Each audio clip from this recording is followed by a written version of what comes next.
trace your transaction with transaction ID. With blockchain, you can own or you can transfer ownership of your asset to another person. With this blockchain, you can keep your currency. With this blockchain, you can there's so many. The blockchain is actually uh, the technology that holds crypto assets. Without it, there's no crypto, or there's no crypto. What do you call it? There's no crypto token. There's no token. There's no digital money. Blockchain is it.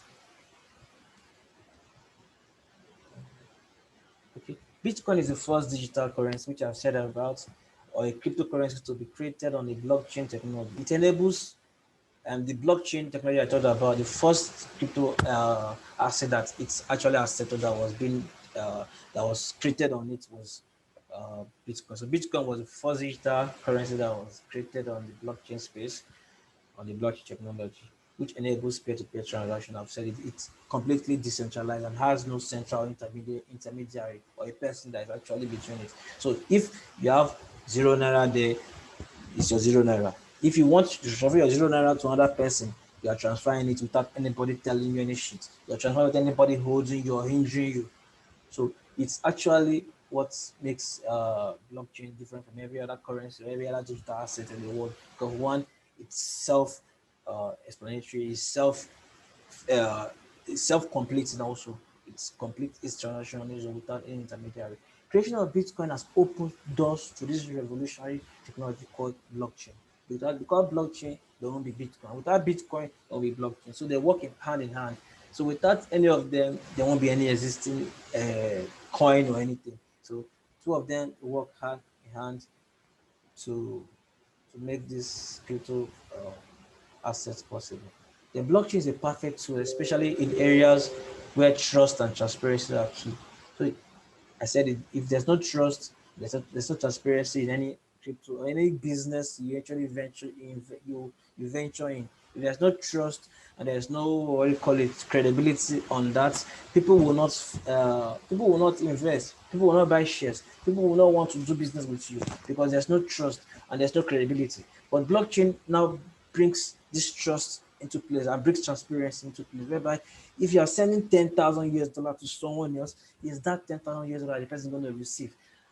And you are transferring the ownership, you have transferred it. It can't be reversed.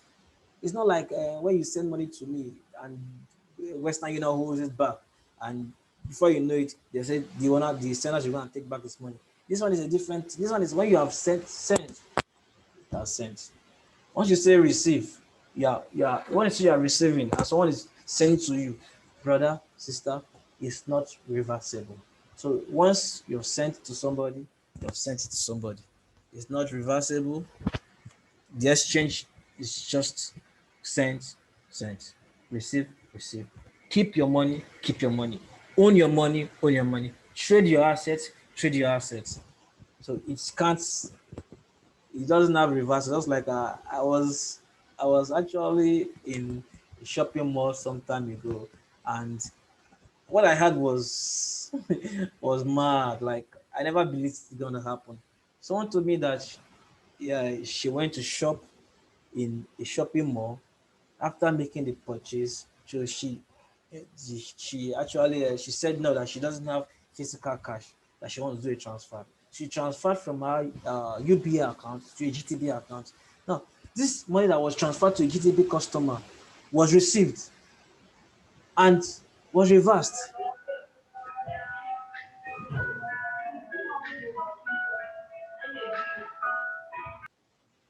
Yes. Hello. Yes. This money that was transferred from a UBA customer to a GTB customer, it was received at the GTB end, and before you know it, they say it was reversed back to the UBA, to the sender. How possible is it that I've received an alert and I got a debit alert?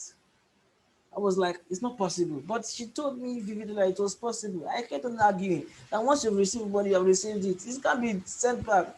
And she showed me proof. And I was like, this is business. What about if the customer is no longer, or what they call it, the customer has left? It's no longer within within my business premises or so, or within my reach. I've lost that money to, because the money was actually sent and I got the alert. And before you know it, they took back the money was reversed back to the sender, which I never believed is going to be possible, but it was possible. And I was amazed. I was shocked, like, how that you don't joke about money, but once it's gone, it's gone. So that play was very. It was a rough play. If is to say it, it was a rough play. So she said it, and I said, "Oh God, what cryptocurrency can never do such. Once you send, you send. Once you receive, you receive." Now, after this came in, needed the rest round of this. So now, yes, this stuff have ended.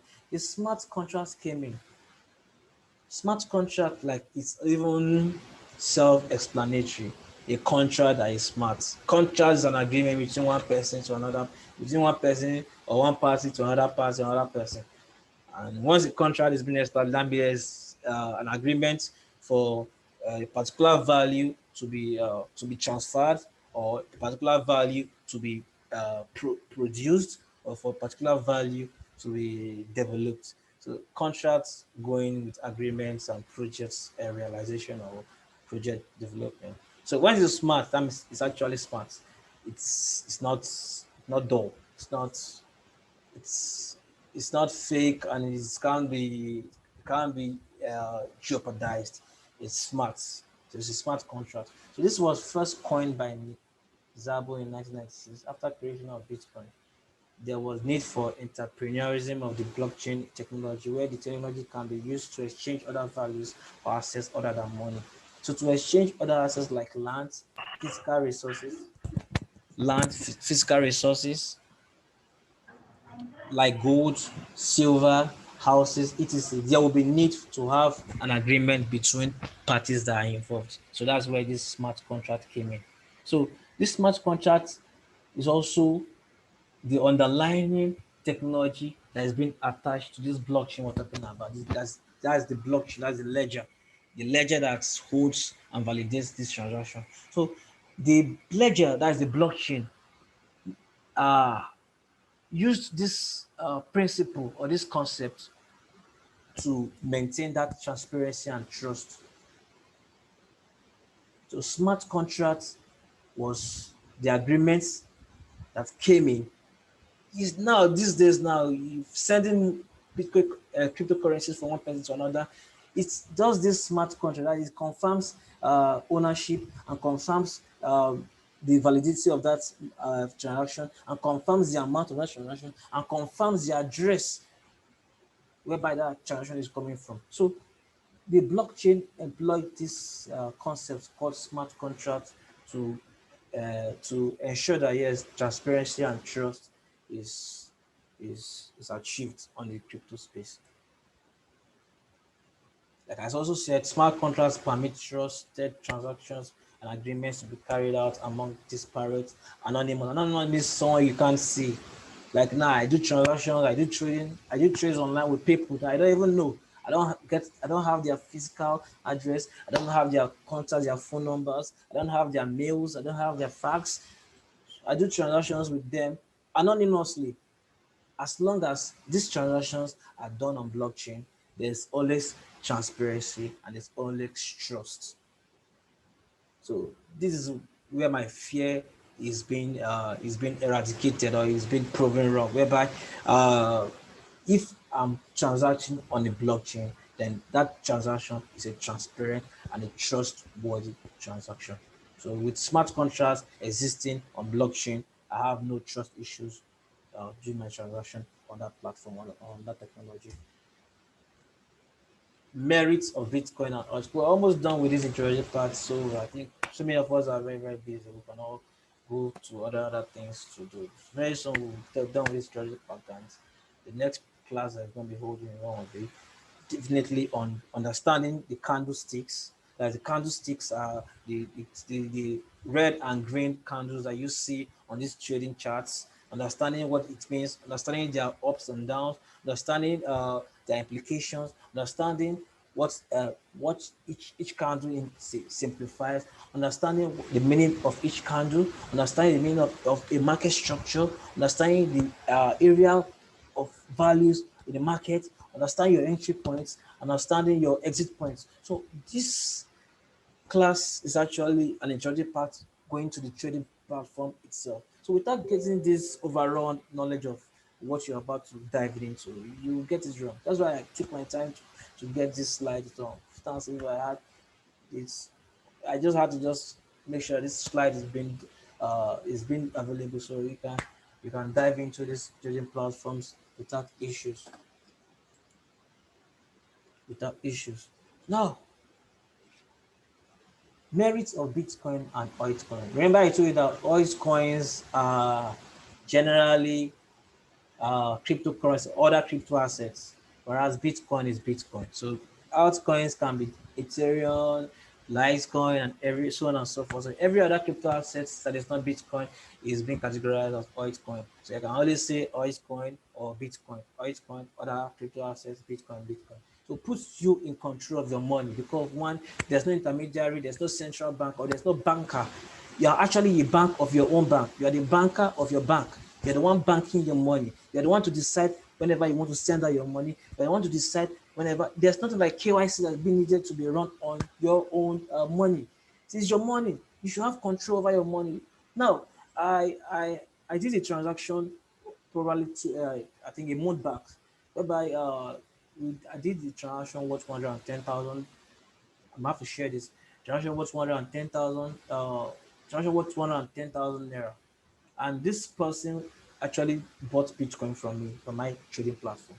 I sold that Bitcoin for cash. This person sent me this money to my UBA account, and all of a sudden, the next day or so, I also saw 2 days or 3 days after this transaction, my account was frozen, was freezed. I went to the bank because definitely I'm not doing anything fraud. I'm not involved in anything fraudulent. This cryptocurrency, and before I had to accumulate, I started this journey with $25, and I can show you my savings today.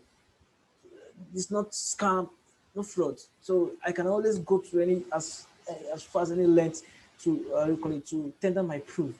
So this my account was freezed, was frozen for just 110,000 naira, which I did transaction. I forgot it because I have other transactions I do every fucking day. Every blessed day, I can do transaction worth 600,000, 700,000, depending on how it is. And I get my incomes or I get my interest on it. My incomes might be 5,000, 10,000, that's my profit, or 15,000 or 20,000, and the case might be on those transactions. So selling, buying is also another aspect of trading, which I will still have to introduce or have to, I'll have to show everyone that is actually on this platform. So yes, going back to that. So they just froze my account, froze my money, just like that. I had to call the bank and tell them and show them the proof and everything before they told me that the person is not responsive.